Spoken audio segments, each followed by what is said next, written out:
அவசர குடுக்கையா இருப்பான் பேது. நீங்க படிச்சீங்க அப்படின்னா, நான் முன்னாடி ஒரு பேர் செய்தி கொடுத்துருக்கேன், ஞாபகம் இருக்கான்னு எனக்கு தெரியல. பேதுரு எல்லாவற்றிலும் அவசரப்படுவோம், எல்லாத்தையும் அவசரப்படுவோம்.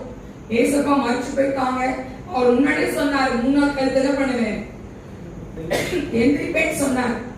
ஆனா இவன் என்ன பண்ணா தெரியுமா? யோவான் 21ஆம் அதிகாரத்துல பாத்தீங்கன்னா தெரியும், என்ன பண்ணா, நான் மீன் பிடிக்க போறேன்னு சொன்னான். என்ன சொன்னா? நான் மீன் பிடிக்க போறேன்னு சொன்னான். மீன் பிடிச்சு என்ன பண்ணா, கிளம்பி போயிட்டான். போய் மீன் பிடிக்க போயாச்சு. அப்ப ஆண்டவர் நின்று இருக்காங்க. உடனே அவன் யோவான் சொல்ற கர்த்தர் சொன்னதான் செஞ்சாங்க. கடல பார்க்கல, அவன் ஆழத்தை பார்க்கல. என்ன பண்ணா, உடனே எதுவுமே யோசிக்க மாட்டான் பேதுரு.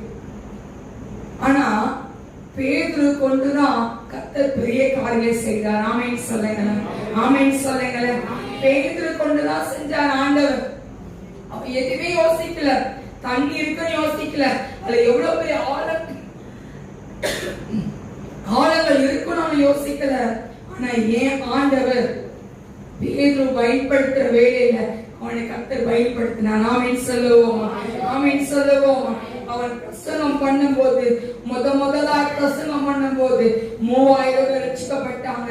2வது முறை பிரசங்கம் செய்யும் போது 5000 பேர் ரட்சிக்கப்பட்டாங்க.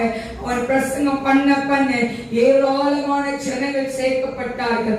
ஆமென் சொல்லுங்களே, ஆமென் சொல்லுங்களே. அவர் தீர்க்கதரிசியாக கர்த்தர் மாற்றினார். ஆமென் சொல்லுவோமா, ஆமென் சொல்லுவோமா. ஒரு நேரம் வரும், உங்களுக்கு ஒரு நேரம் வரும்.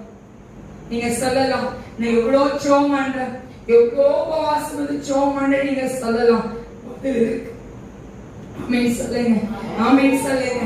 அதுக்கு பதில் இருக்கு, அதுக்கு பதில் உண்டு. அது வீணும் விருதுமாய் போகாது. உங்களை நீங்க சொல்லலாம், என்ன சர்ச்சுக்கு போயிட்டு இருக்க, என்னத்தை கண்டன உங்களை பார்த்து உங்க குடும்பங்கள் கேட்கலாம். நீங்க உங்களை பார்த்து ஒரு அதே வாய் சொல்லும், நீ ஆராதிக்கிற தேவன் ஜீவன் உள்ளவர் சொல்லு. ஆமென்.